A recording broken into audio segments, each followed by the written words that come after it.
happy to speak. I'm chairman for Ohio, so I'd be happy to speak on ALEC and what we do in Ohio. Yes. That was our point in having an interview with you. So let's just jump right in then. So tell me about your involvement with ALEC. What is the value added to your constituents in Ohio? Well, ALEC, as you know, is American Legislative Exchange Council. We have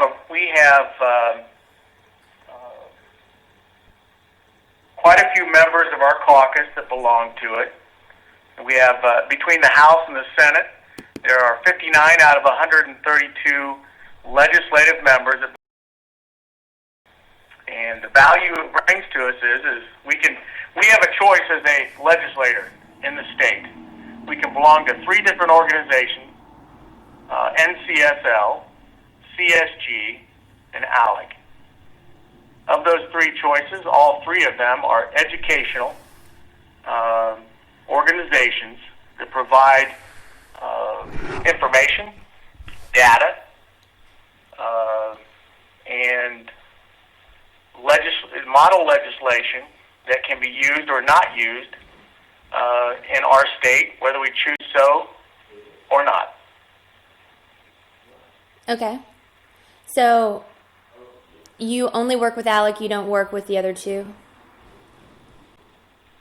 I only work with one. As being the chairman of Ohio, my hands are full, and I enjoy working with ALEC. And I have not been to the other two. How many years have you been involved with ALEC? I believe I became chairman in '07. I was elected in '06. But so you've been a member of the organization since 2006 or longer? I've been a member since 2007. Since 2007. Okay. So you won the ALEC State Chair of the Year award this year, and I believe also the last, correct? Last year? What was the last part? And also last year you won for State Chair of the Year? No. This is the only two things that I've received from ALEC in the past are State Legislator of the Year, which I believe was probably 3 years ago, and State Chair of ALEC this year. So what were your achievements that led to your win for State Chair of the Year? I'm not sure what the criteria is. I just received a letter stating that I had won the award. There were two of us, a representative from Arizona and myself. I did not solicit my name, so I'm not quite sure how I became State Chairman of the Year, but I do my job of seeing to it that members of our caucus are aware of ALEC and seeing to it that they get the information, and that's pretty much it. So then your chief job as ALEC State Chair is to recruit new members? I would say that's my chief job for as State Chair is to recruit members as they come in, inform them, and re-enlist those members because it's just a 2-year membership, and I enjoy it. That's what I do. I recruit members. I let them know what ALEC is about. Now, keep in mind when every legislator comes into the legislature in Ohio, they go through a training process, and they are made aware of all three: CSG, NCSL, and ALEC. Okay. So, are you compensated in any way by ALEC? I am not compensated in any way by ALEC. Okay. So, there'd be no money that would change hands, no gifts or otherwise. It's a purely volunteer position. It is purely a volunteer position. Okay. So your legislative aide, Ryan Crawford, he won an award as well for Volunteer of the Year for this year. What were his achievements that led to this win? Well, I'd have to say that it's my job, as I said, to recruit members, let them know what ALEC what they have to offer and what it consists of. And I couldn't do that alone without Ryan, my legislative aide, coordinating everything. And he just that's what he does. He does the coordination of seeing to it that members are made aware of when the meetings are. There's 3 meetings a year, one in the spring, one in the annuals in the summer, and then you got one in the winter. 3 meetings a year, and he takes care of seeing to it that the members' needs are met as far as information on how to get there, the reimbursement of the scholarships, and he does a good job at it. It sounds like a lot of work. We were joking around. Well, sorry. It takes a little bit of time, but it doesn't take away from the duties of what I need to do as a legislator, and it doesn't take away from his duties to see to it that the constituents' needs are met. So it doesn't take a lot of time. It's only 3 meetings a year. And granted, out of I think we've got, let's see, there's 59 members. I believe 42 are in the House. And when you only have 24 out of 42 go to the annual, it's not like there's a lot of work in that percentage. Right. So I asked the same question for your involvement that I'll ask about Ryan's involvement. Is he compensated in any way by ALEC for his work? No. Nobody's compensated for CSG, NCSL, or ALEC in the state of Ohio. There's no compensation. It's all volunteer.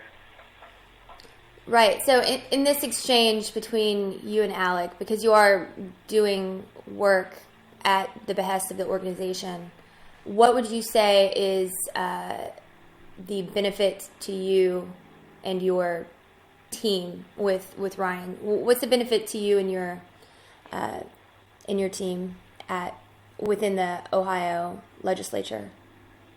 This might we assemble 3 times a year, and the benefit is we share ideas. Between all the other states, we share ideas. That's the benefit. There are some states that do it better than others. And whatever topic you want to talk about, whether it be tax, prisons, welfare, whatever those topics are, we share ideas. That's the benefit. So participating in the forum of ideas, the marketplace of ideas, is the value added to you. In other words. That's exactly what it is. Okay. So,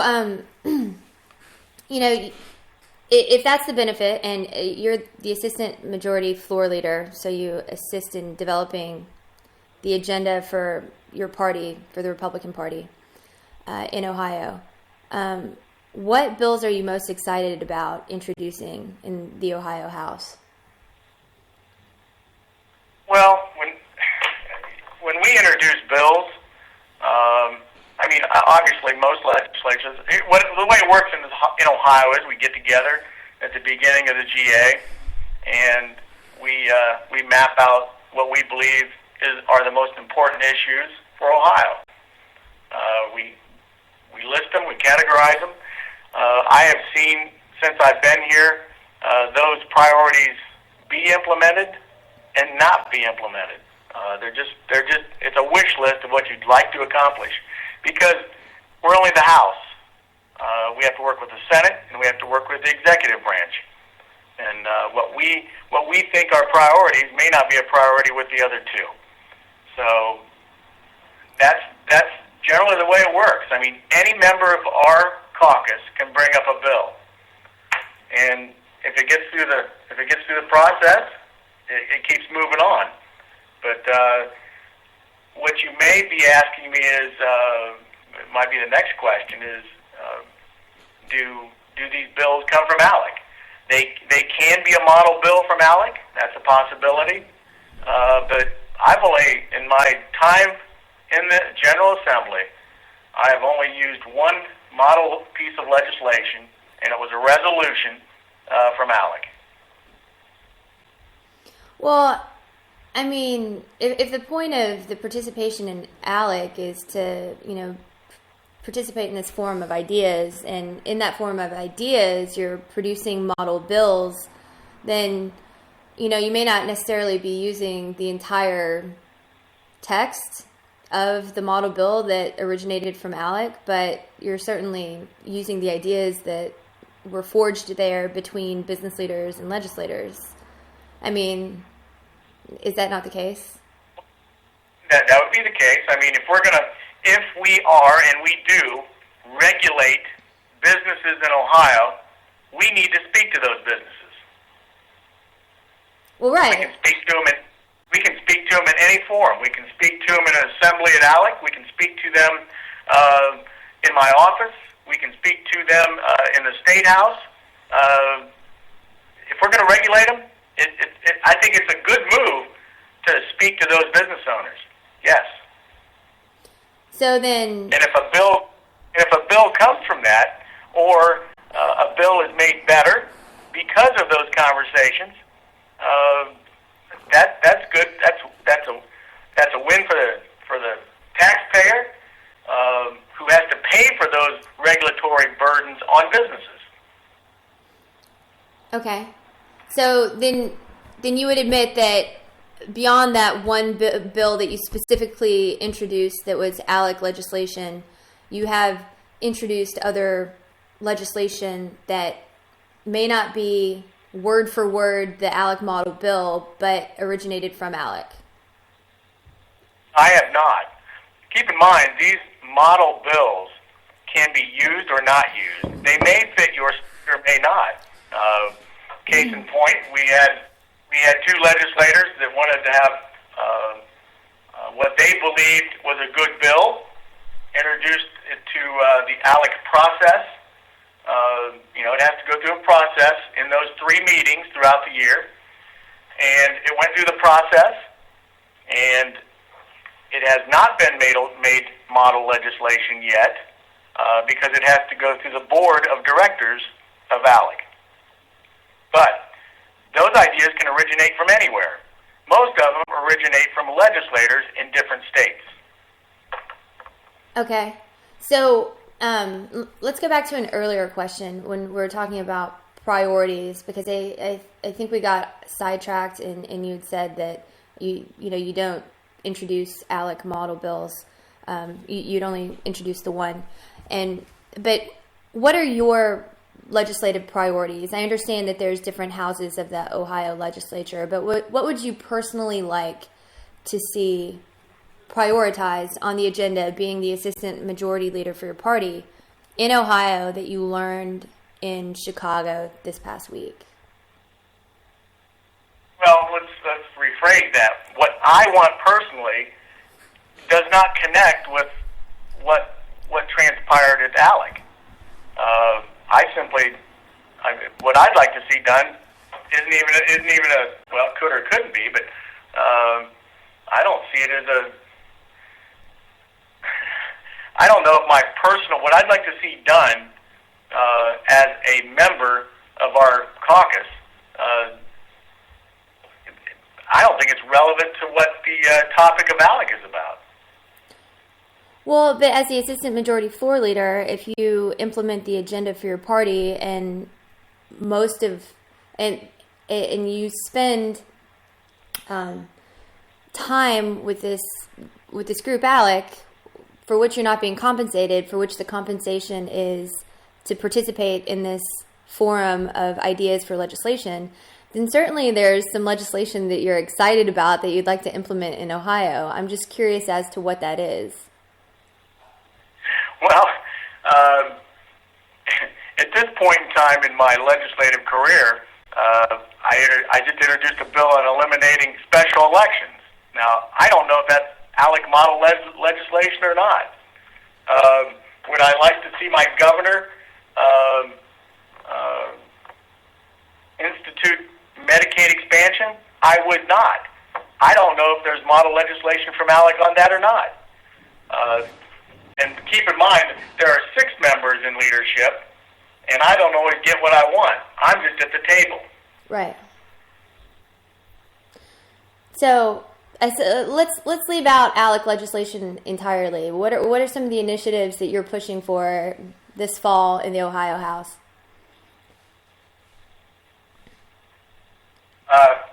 Are you referring to that you mentioned at the beginning of the question? Are you referring to, you said leave ALEC out of it?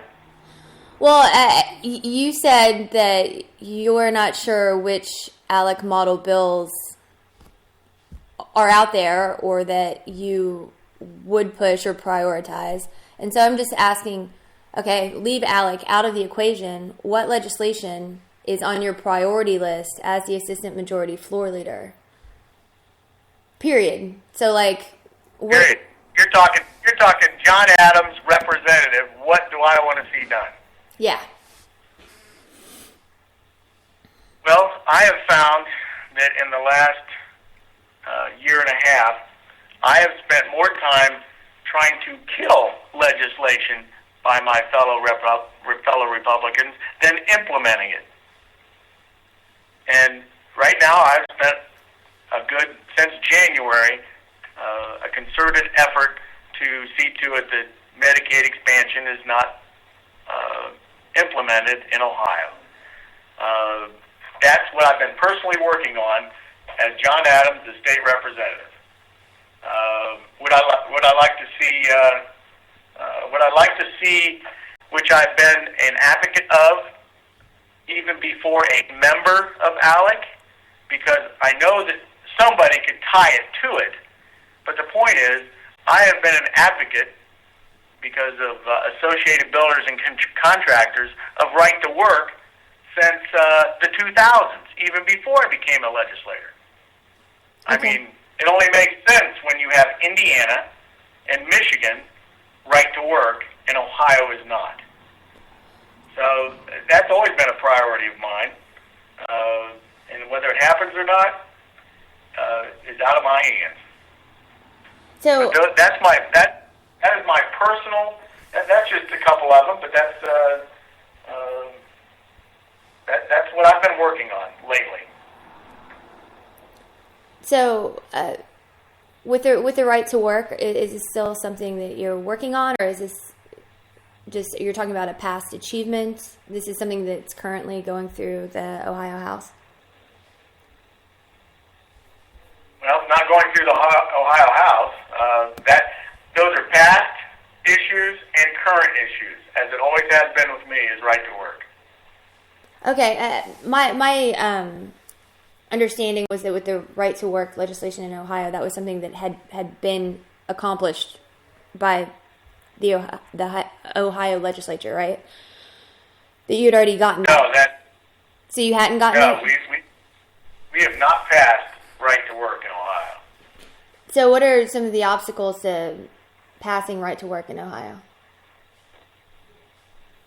The unions. I mean, that's probably the biggest obstacle we have, and reelection of candidates that don't want to tackle the tough issues. Well, so is this only as a public sector union, or you would like to see the private unions also lose the power? I guess you would advocate for card check? I would advocate for both public and private. Okay. And I'm opposed to card check. Now, can I do have to make a point here. Okay. It's not one of your questions. It's not one of your questions, Lauren, but it is a point to be made. ALEC has never been an issue until 2010 I would say 9 and 10. Remember, 2008 is when President Obama was elected.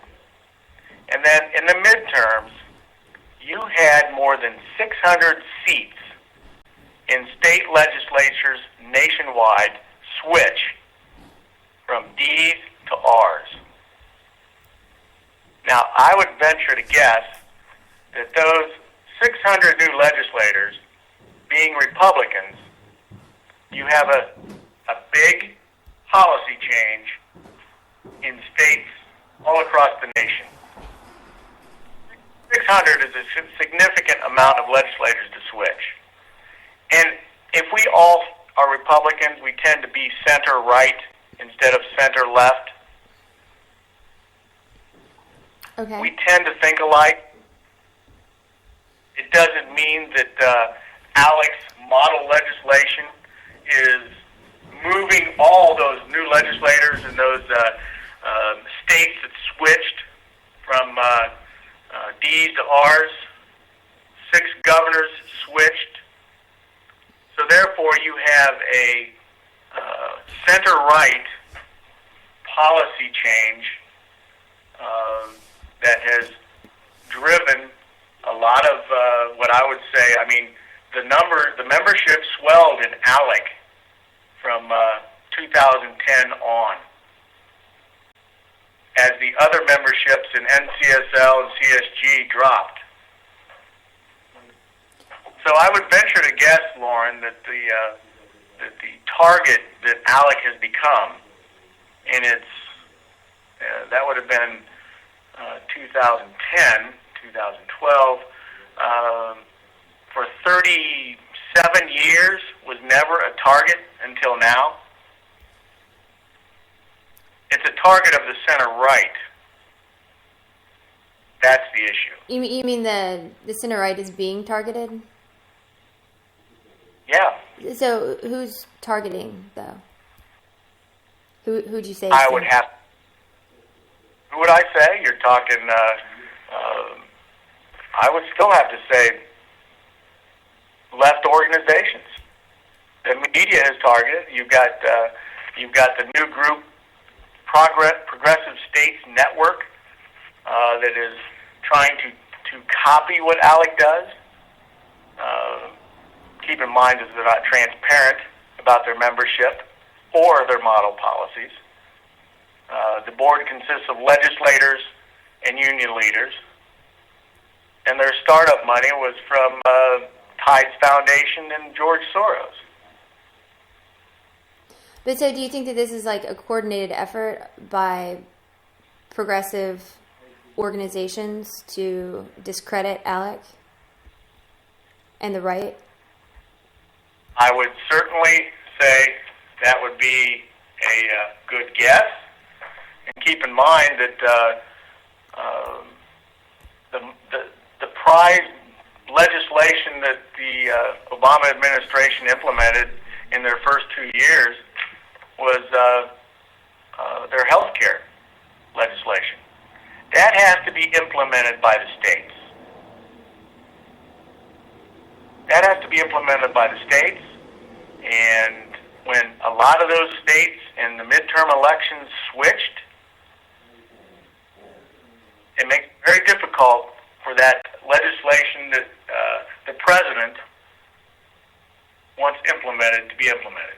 I mean, the healthcare exchanges are run by the states, and when those states switch from 600 legislators go from Democrats to Republicans, it has a policy implementation, or policy impact is the word I want to use.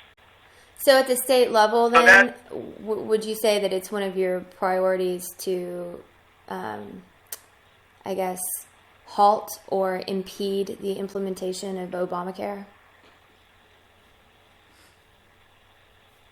It is, well, one of the legs of Obamacare, or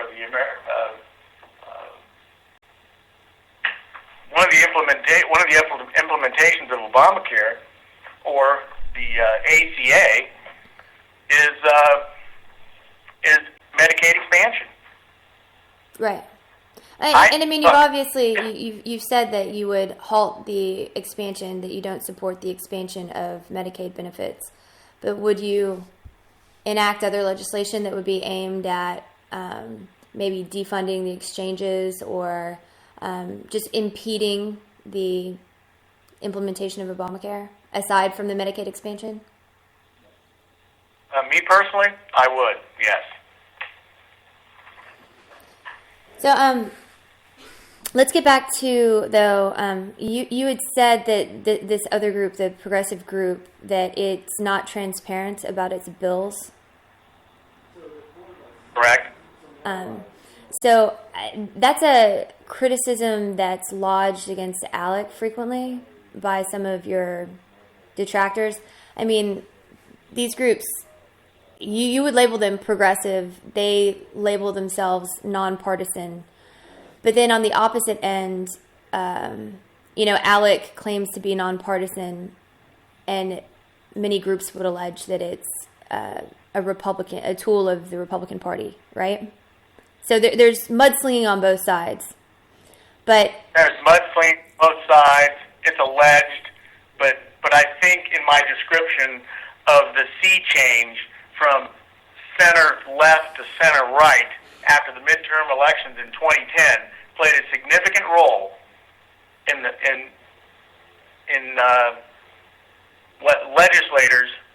I mean, there at one time in 2009, 2010, there was over 1,800 legislators, 1,800 legislators across the nation, state legislators that belonged to ALEC. Now, well, how many of those are Republican and how many of those are Democrat? Good question. Which is that was my next point. Virtually, the Democrats aren't permitted. We have one Democrat in the state of in our House membership that belongs to ALEC. One Democrat.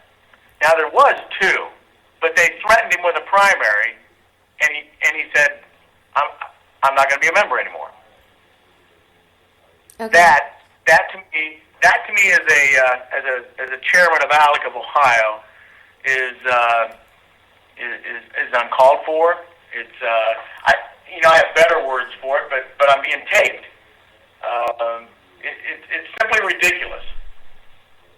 Anybody can belong to ALEC, but I can tell you that in the state of Ohio, they're told they cannot belong to ALEC, and they're threatened with a primary if they are. Okay. So I wanted to continue with this thread, though. So you allege that the progressive group is shrouded in secrecy, that they aren't transparent.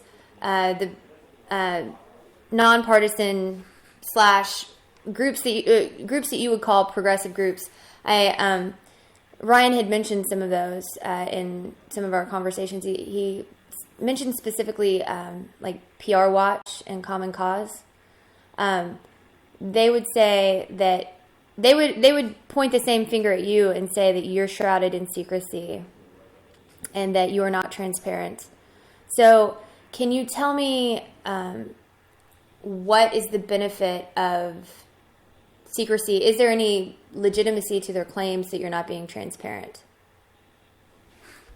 I'm not sure what is not transparent. I mean, we meet, we discuss issues. Every piece of model legislation is on their website. ALEC it's not a voting entity. They do not lobby.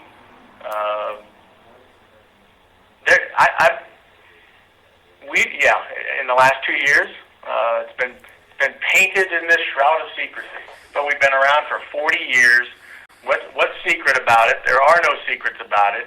It's a painting with a broad brush stroke, and I think it's quite silly, actually.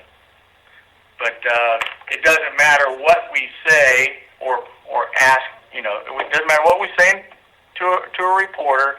The article's already been written, and it is what it is. Well, that's why I'm really trying to get past that like normal storyline of the face of that. And you are a good representative because you just won the State Chair of the Year award. To get past that headline and say, this is what it's really about. So, Look, it's pretty simple. It's so simple, it's ridiculous. You go to the website, it tells you what we're about, it tells you what we do, and that's exactly what we do. That's exactly what we do. There's nothing secret about it. We just assemble, we discuss issues. If it's a better practice in this state, somebody can tweak it and bring it to another state. It's all it is. It's no different than NCSL or CSG, which other members belong to.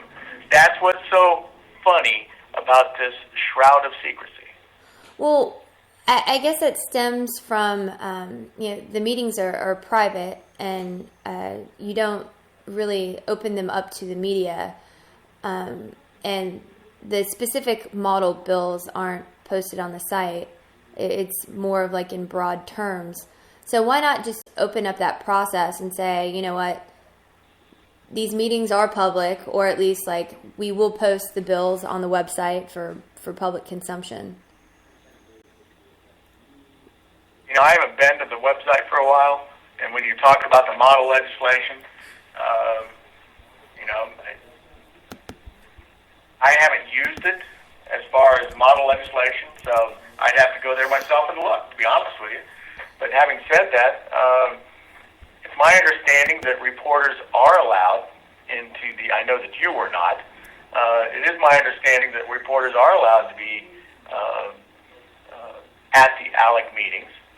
I don't set those policies at the D.C. level in they're in Virginia now, but I don't know what those policies are. I just run my shop, what I'll call it, at the state level, and I like what we do at ALEC. I like the people we talk to. I like the way it's handled, and that's why I enjoy going there and sharing ideas with other members. Okay. Well, so just to take it one more step further, with the secrecy and the scrutiny, are there any instances where ALEC model bills were passed by the legislature in Ohio without public scrutiny or debate? So, like, you can't do that. If I introduced a model legislation bill word for word from ALEC, it goes through the committee process. It has to be voted out. That's not easy to do, believe me, depending on the topic. Well, but then it goes to the Senate. You know the process. It's got to get there. It has to be voted out of both chambers and go to the governor for signature. And in that process, it's vetted, it's changed. I have never seen one bill yet that goes through as it's introduced. It goes through. Not from ALEC. Any bill introduced never makes it through word for word the way it was introduced. Never. Okay. Well, there's no circumstances like within certain types of bills, like a budget bill, or there's no way that the wording of an ALEC resolution or piece of legislation could be inserted without public knowledge, is what you're saying, into the language of the bill. Well, when you say public knowledge, when you're talking a budget bill, which is a monster in itself, you can't insert anything without somebody knowing about it. Well, I don't know. I just know that there's circumstances. I'm talking about legislators that represent their districts.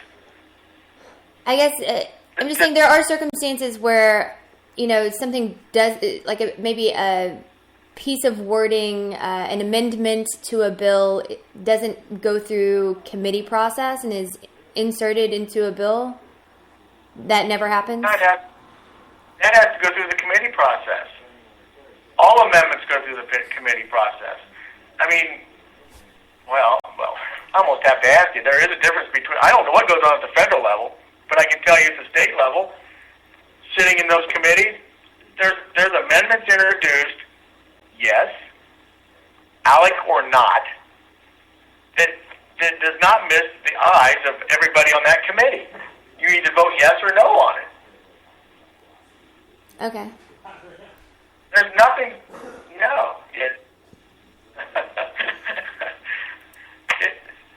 Well, wait, why are you laughing? There's- I'm just curious.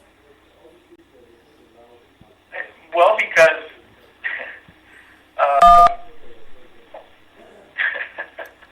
I'm laughing because, well, I guess I got to ask you a question.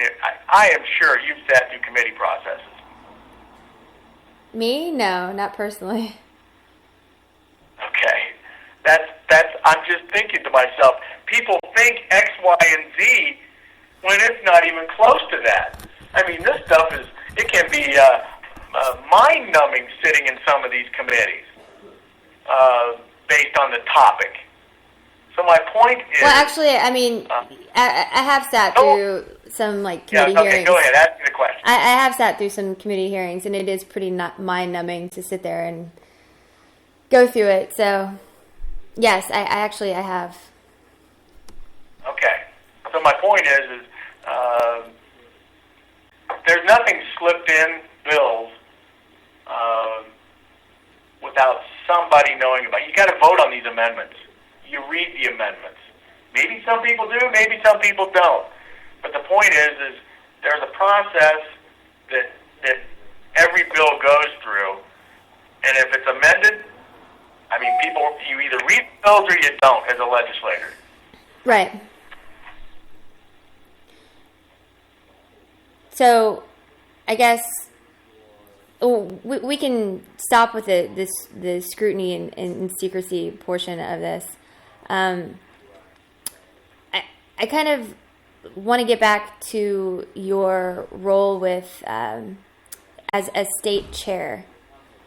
So you recruit new members, but you also fundraise. I mean, I guess that is what recruiting new members is. You're fundraising for ALEC. Well, we have, with ALEC, as you know, we have a public sector chair and a private sector chair. Right. Okay, the private sector chair raises the dollars for our scholarships. Okay. So the private sector chair raises the money, and you, would you say that you concentrate on recruiting legislators? I concentrate on recruiting legislators, and I see to it that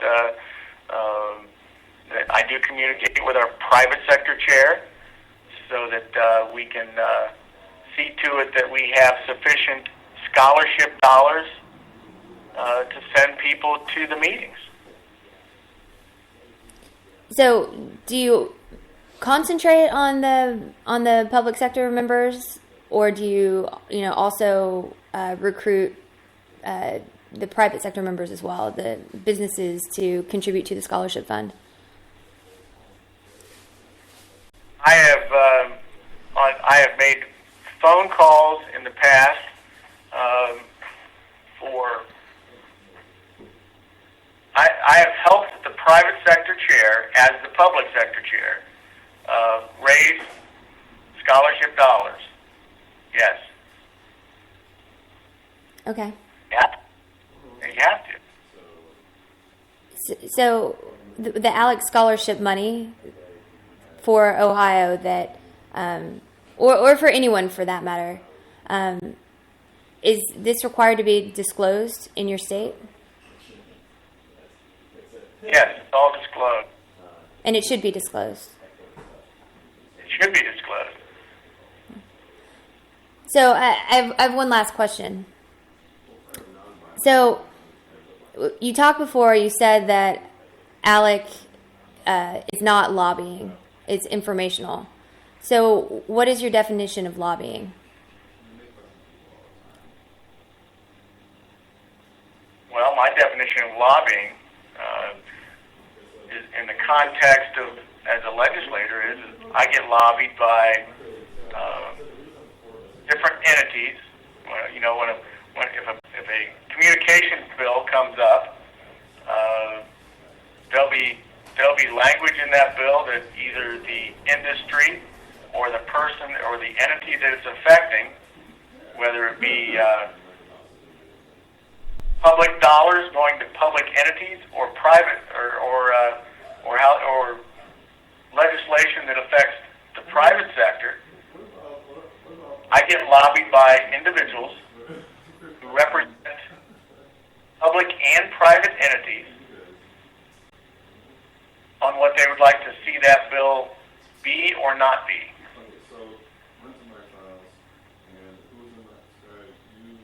Okay, so can we restate that? So lobbying is ... I get lobbyists in Columbus, as in any state, I assume, represent public sector and private. Hello? Still there? Yeah. Can you hear me? Yeah, I can hear you. I think it was a tactic. It was, Sorry. In your room or my room? Yeah, sorry. Not that's my me. room. Sorry, that's me. Okay. You can continue though. Sorry. All right. Lobbyists or lobbying represent groups of people. The lobbyists or the lobbying firm represent groups of people.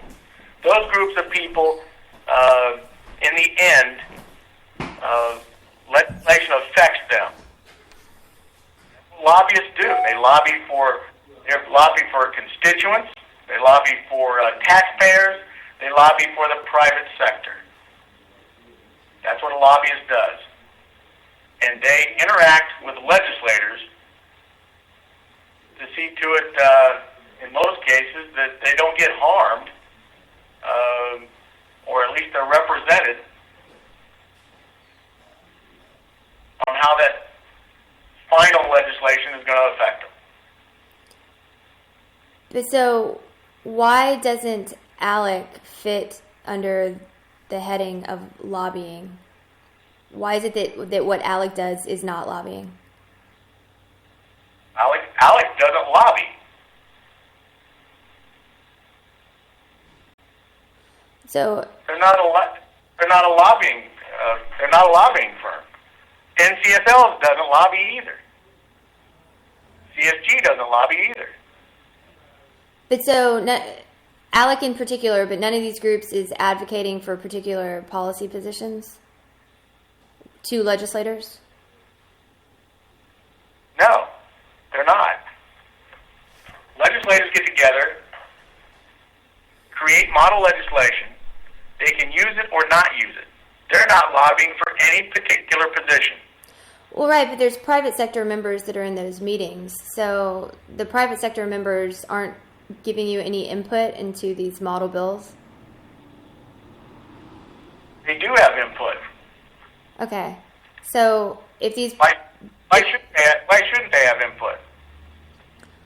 Well, I'm just saying that if you're a private sector, if you're a business leader and you are meeting with legislators to forge legislation, there's going to be convincing on the part of the business leaders, convincing the legislators that provisions that affect them favorably are in your best interest as a legislator to agree to.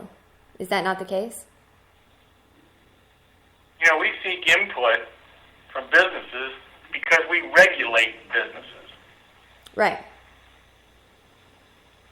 Do you confer... I can seek that input from them in my office, in Columbus, anywhere. I can go to their business and seek their input. Well, right, but does it make any difference to you if how you treat a business, if it is a member of ALEC or not a member of ALEC?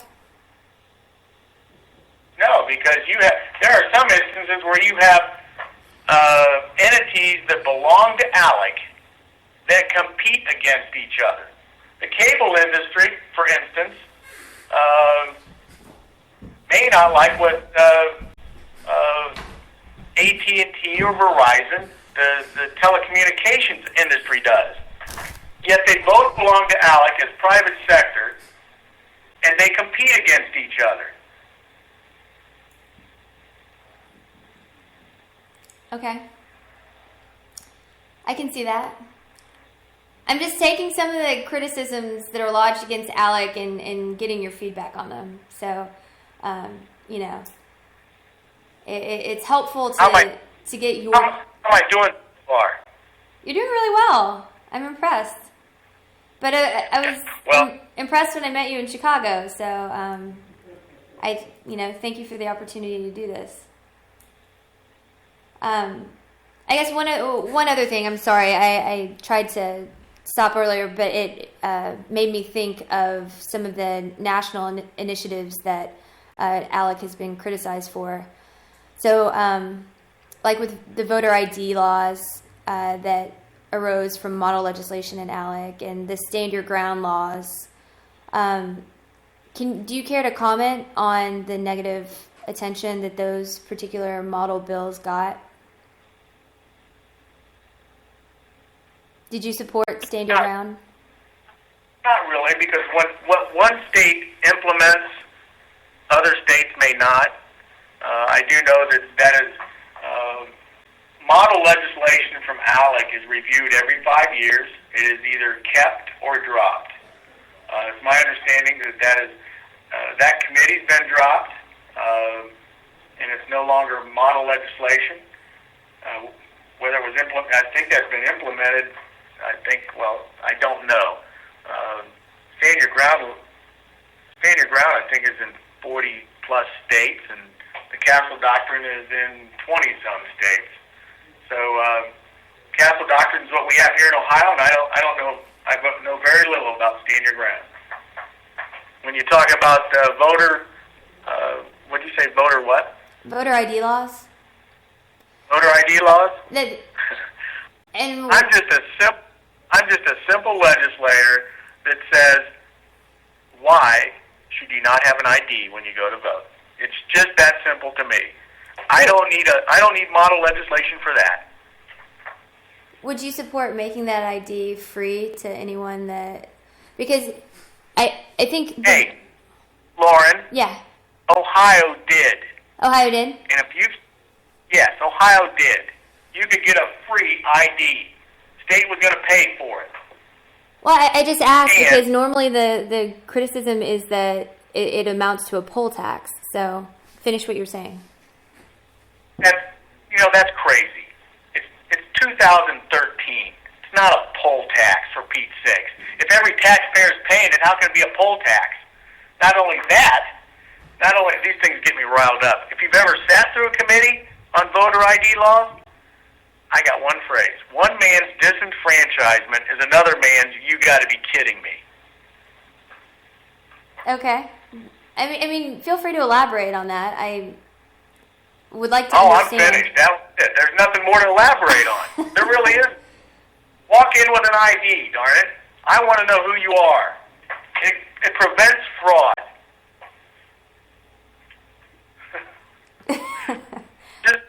I think I touched a nerve with that one. Well, I sat through the committee hearings. I couldn't believe what I had to listen to. Like you said, sometimes they can be pretty mundane. Well, do you have anything else to add? Anything that you would like people to know? I think we've covered it all. I think so too. I really appreciate your time, and I'm going to confer with Ian and see what he wants to do, and I will get back to Ryan. That would be fine. I can't promise that Ian is going to do like a more in-depth interview on air. His major concern was that we may not be treading new ground in terms. Right, we may not be, but I think the point that people miss is the midterm elections of 2010. We never were on anybody's radar until after the midterm elections.